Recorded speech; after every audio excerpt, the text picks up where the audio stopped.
David Segard, le président de l'association Amitié Partage, est notre invité aujourd'hui sur Grand Lille TV. Bonjour. Bonjour, Merci d'avoir répondu à notre invitation. Vous venez en et fait merci de me présenter recevoir. ce livre, la biographie de votre association, 30 ans d'amitié et de partage au cœur de Roubaix, une association qui aide en fait les personnes en difficulté à se remettre debout. Alors c'est ça ma première question. Ça veut dire quoi finalement se remettre debout? Alors, aider à se remettre debout, c'est accompagner les gens dans les difficultés qu'ils rencontrent. Roubaix étant une ville qui a été particulièrement touchée par la crise économique depuis de très nombreuses années. J'en profite au passage pour dire que, à l'origine, c'est donc Marcel Lecluse, qui était dans l'équipe municipale de Roubaix aux côtés d'André Diligent, qui a créé cette association dont le but premier était d'aider les gens, excusez-moi l'expression, mais à bouffer. Parce qu'on se rendait compte qu'il y avait certaines familles qui n'avaient plus à manger. Donc il y a déjà 30 ans de ça. Donc, vous voyez que la crise a laissé malheureusement beaucoup de traces et que si Amitié Partage est encore là, c'est parce qu'il y a énormément de gens qui sont dans le besoin. Roubaix est une ville qui est très touchée, mais en même temps avec un dynamisme extraordinaire. Roubaix, c'est 38% des ménages qui vivent en dessous du seuil du RSA.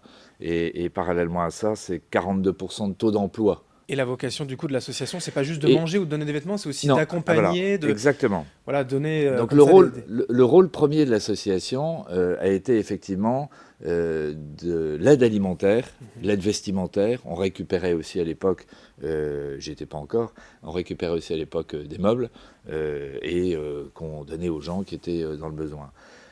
Donc cette aide alimentaire et vestimentaire est restée un petit peu le cœur de notre action parce que c'est malheureusement celle qui mobilise au quotidien. Quand les gens n'ont pas à manger, il faut qu'ils se nourrissent.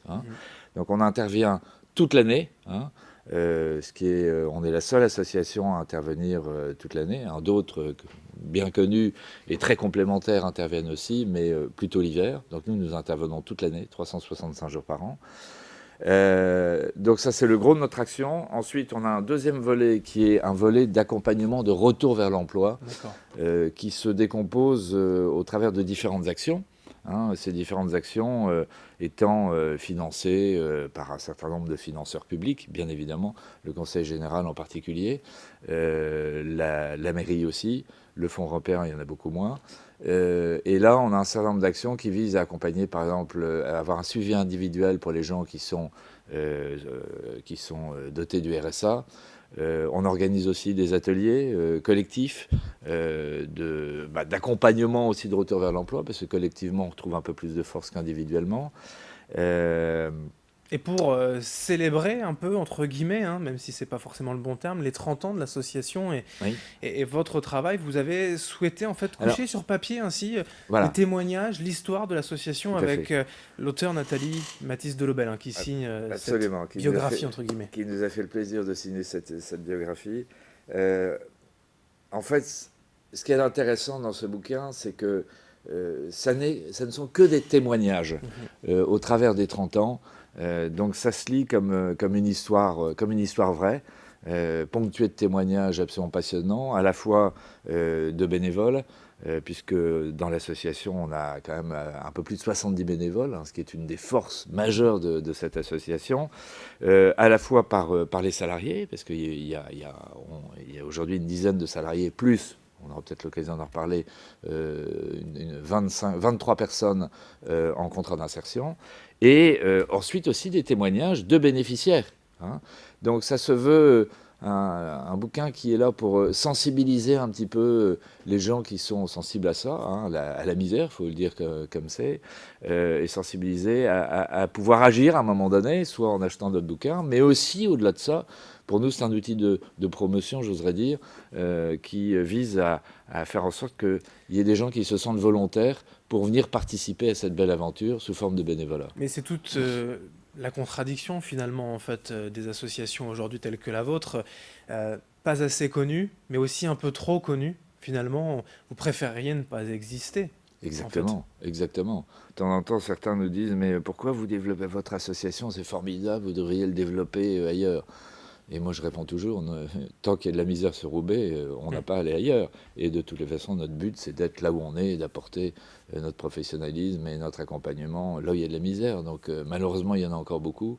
Et donc notre combat, il est encore permanent et pour quelques années, malheureusement, je pense. J'imagine qu'il y a donc forcément de belles histoires, malgré tout, dans ce Oui. livre, des beaux parcours, des gens aidés qui ont pu se remettre debout. Mais il y a des histoires merveilleuses. Il y a des gens qu'on accompagne et qui s'en sortent et qui rayonnent.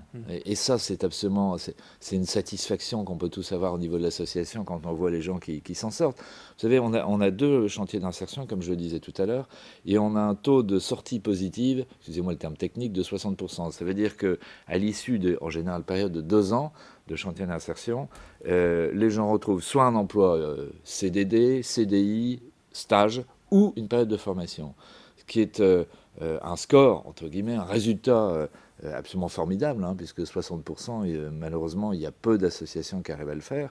Donc, vous voyez, quand on accompagne les gens, quand on est vraiment dans, voilà, dans cette dynamique d'accompagnement, et qu'en face de nous, on a des gens qui sont volontaires, parce qu'on croit toujours que les gens qui sont au chômage, dans la misère, ils veulent rien faire. Mais non, ils ont besoin d'un coup de main. Et c'est ça qui est important. C'est là où on leur apporte un formidable coup de main.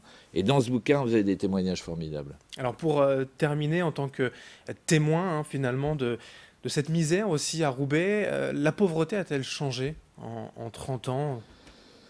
La pauvreté, est-ce qu'elle a changé? Non, malheureusement, elle n'a pas changé parce que, il y a 30 ans, je la connaissais moins que vous, moins que d'autres, parce que j'étais encore jeune, mais je pense que la misère, elle a changé, oui, peut-être parce qu'elle s'est installée plus dans la durée, dans le temps, au travers des générations. C'est peut-être ça qui a changé, parce qu'il y a 30 ans, il y avait du chômage, mais c'était les premières générations qui étaient touchées fortement, parce que il y a encore 30 ans, à Roubaix, on était dans le plein emploi. Hein. Oui. Aujourd'hui, c'est ça la grosse difficulté. Donc, il est essentiel aussi, parce que au niveau d'Amitié Partage, on a des actions qui visent la famille. Il est essentiel aussi que non seulement on puisse accompagner les parents, mais aussi qu'on ait des actions vers les enfants.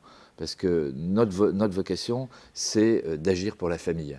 Hein. Et tout cela est donc raconté hein, avec ces témoignages, donc 30 ans d'amitié et de partage avec l'association roubaisienne Amitié Partage, dont le président Didier Segar est venu aujourd'hui sur le plateau. Merci. Merci. D'être venu aujourd'hui sur Grand Lille TV. Merci à vous de nous avoir suivis. L'info continue dans un instant.